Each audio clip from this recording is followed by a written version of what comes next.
July 15, 22. The island of Rhodes. The eastern Mediterranean. The walls are coming down. Not collapsing on their own.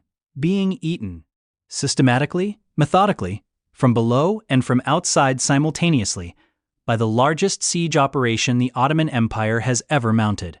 Ottoman sappers have been tunneling under the fortifications for weeks, packing the tunnels with gunpowder and detonating them in the dark, collapsing entire sections of wall from beneath before the defenders above even know what is happening. Ottoman artillery, hundreds of guns, the finest in the world, has been hammering the same sections from outside, reducing stone that took decades to build into rubble that takes minutes to cross. The garrison of Rhodes has been fighting for 6 weeks. They started with approximately 7,000 men. Knights of the Order of St. John, the most experienced military monks in Christendom, supported by Rhodian soldiers and Greek civilians who had picked up weapons because there was nobody else left to pick them up. 6 weeks ago, 7,000 felt like a number. Now it feels like a memory. The relief fleet they were promised has not come. It is not coming. The man commanding this garrison, Grand Master Philippe Villiers de L'Isle Adam, is 57 years old. He has been a Knight of the Order for his entire adult life. He has survived battles, sieges, and the internal politics of one of the most complicated military institutions in the world.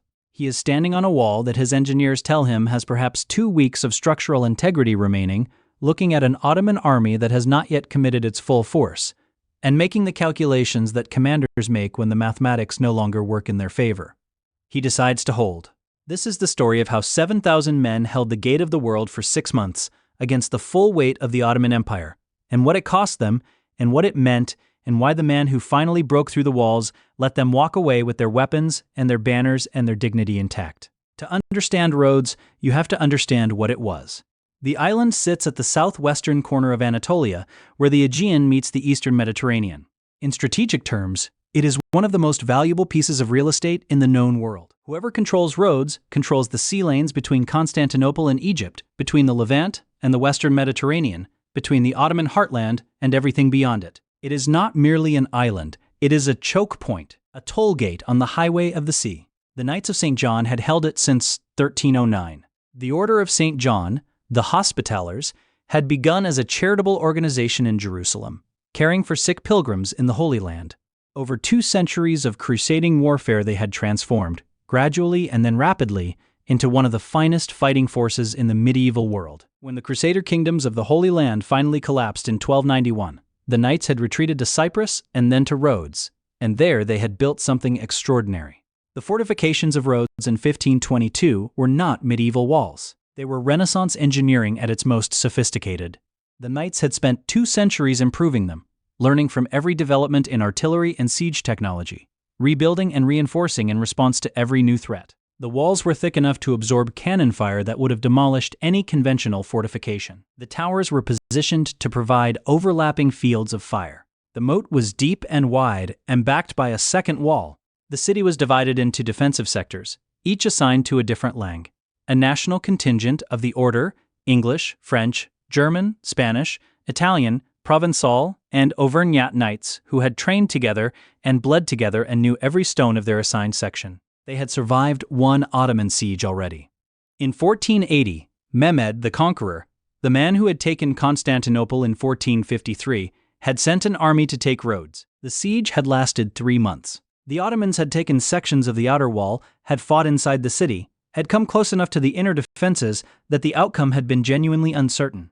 Then, Mehmed died, the Ottoman command structure fractured, and the army withdrew. The Knights rebuilt everything that had been damaged, made it stronger, and waited. They waited for 42 years.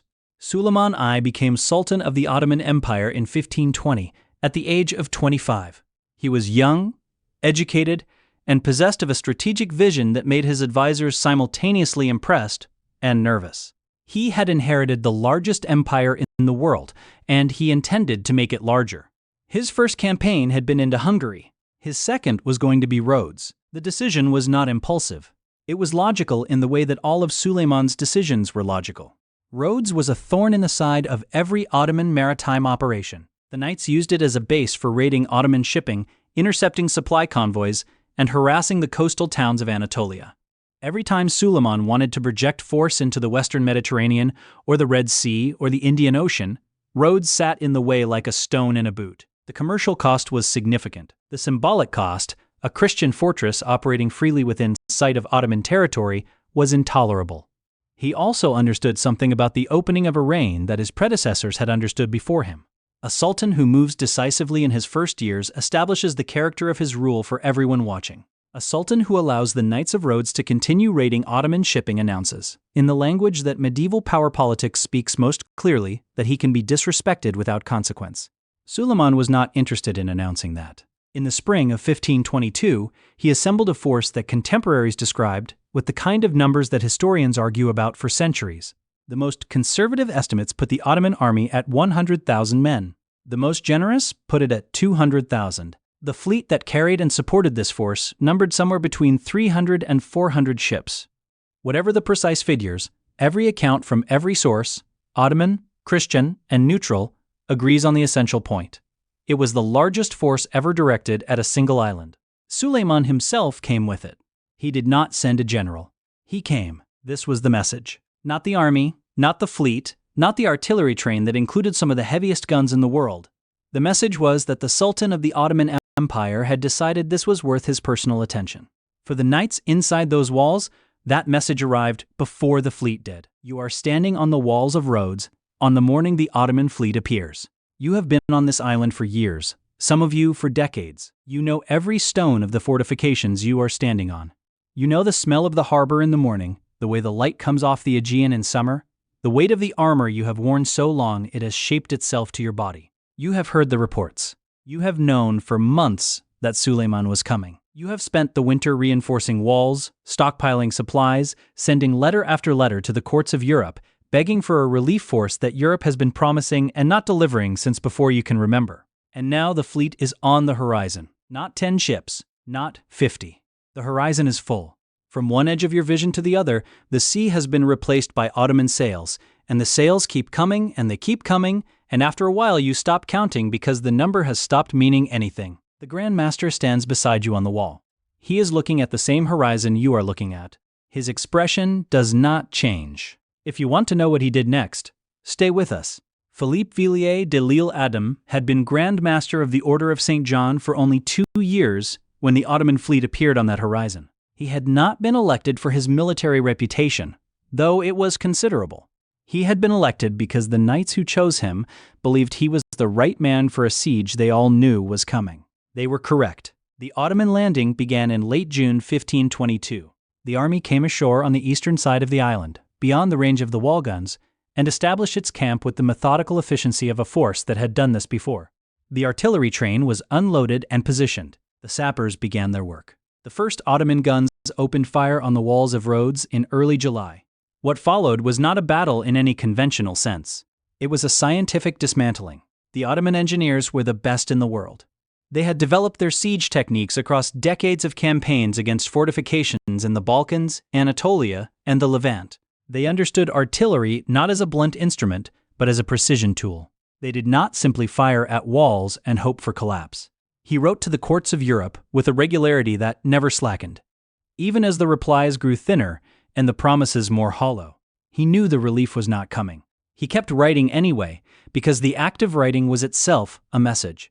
To his garrison, the Grand Master still believes this matters. It was in September that the situation became truly desperate. The Ottoman tunneling had reached under the post of England's inner defenses. By this point, and a coordinated detonation collapsed a section of the inner wall. On September 4th, Ottoman troops entered the city for the first time, fighting in the streets of Rhodes itself, pushing toward the center before the knights managed to seal the penetration. The fighting that day was street by street, doorway by doorway, the kind of combat that exhausts men faster than any open battle. The garrison lost that day 300 men it could not replace. And then, the betrayal. Among the civilian population of Rhodes, there was a man named Andrea d'Amaral, who had been Chancellor of the Order and had previously been passed over for Grand Master in the election that had elevated Villiers de l'Isle Adam. His resentment had been building for 2 years. Somewhere in the second month of the siege, he began passing information to the Ottomans. Troop dispositions, the locations of the weakest sections of the remaining walls, the state of the garrison's supplies. The knights discovered him in October. They executed him on the walls, in view of both sides.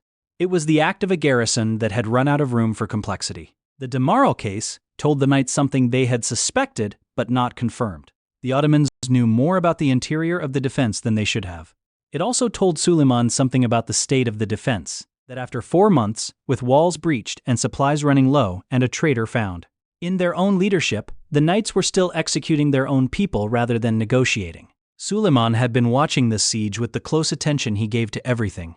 That interested him, and the Knights of Rhodes had begun to interest him considerably. He had expected Rhodes to fall in weeks. The fortifications were extraordinary, yes, but his army was larger and better equipped, and had every advantage that preparation and numbers could provide. The knights should have broken by now. They had not broken. They were fewer, and their walls were ruins, and their supplies were running out. And they had just discovered a traitor in their own ranks, and they were still there, still holding, still refusing every informal offer that had been extended. By November, the arithmetic was simply over. The garrison had fewer than 1,500 effective fighting men remaining. The walls in multiple sectors were rubble. The food would last perhaps another month. The cold was coming, and somewhere in the Ottoman camp, Suleiman was doing the same arithmetic and reaching a conclusion that surprised his own commanders. He offered terms, not the terms of a conqueror demanding unconditional surrender. Honorable terms. The garrison would be allowed to leave Rhodes with their weapons, their banners, their religious objects, their archives, and any civilian who wished to accompany them. They would not be enslaved. They would not be executed. They would simply leave. Villiers de l'Isle Adam took 12 days to respond. Not because he was considering refusing. The arithmetic was what it was, and the Grand Master had never confused courage with stupidity. He took 12 days because he was consulting with every surviving knight of the order. Because a decision of this magnitude required consensus. And because 12 more days on those walls was something he was going to extract from the situation, regardless of the outcome. On December 22, 1522, the Knights of Rhodes accepted Suleiman's terms. On January 1, 1523, the surviving garrison marched out of the city of Rhodes. Through the gates they had defended for 6 months.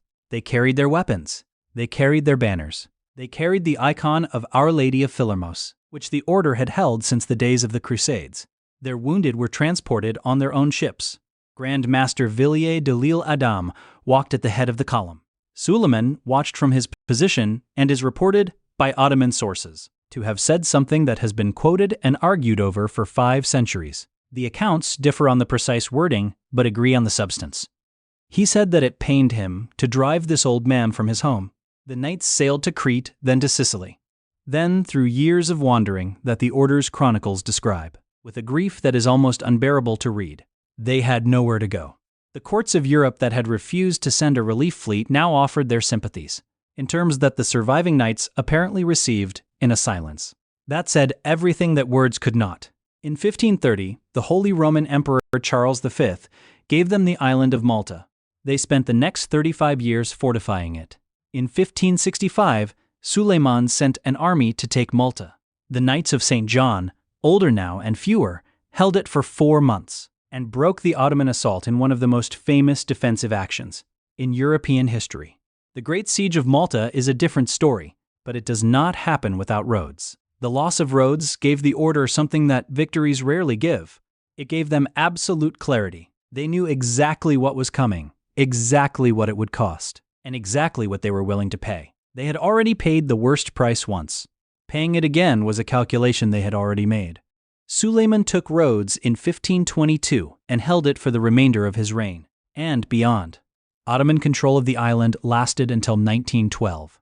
The strategic dominance of the eastern Mediterranean that Rhodes represented passed to the Ottoman Empire and stayed there. But the knights did not disappear. They went to Malta and they held. And the world that watched them at Malta was watching men who had already lost everything once and decided to stand anyway. Here is the question the story leaves you with. The Knights of Rhodes spent 6 months in a defense that could not succeed. There was never a version of 1522 in which 7,000 men, with failing walls, and no relief defeated the full Ottoman war machine. The mathematics were against them from the morning the fleet appeared on the horizon. Villiers de l'Isle Adam understood this. His senior knights understood this. Every man who picked up a sword to defend a breach in a wall that was falling down around him understood this. They held anyway.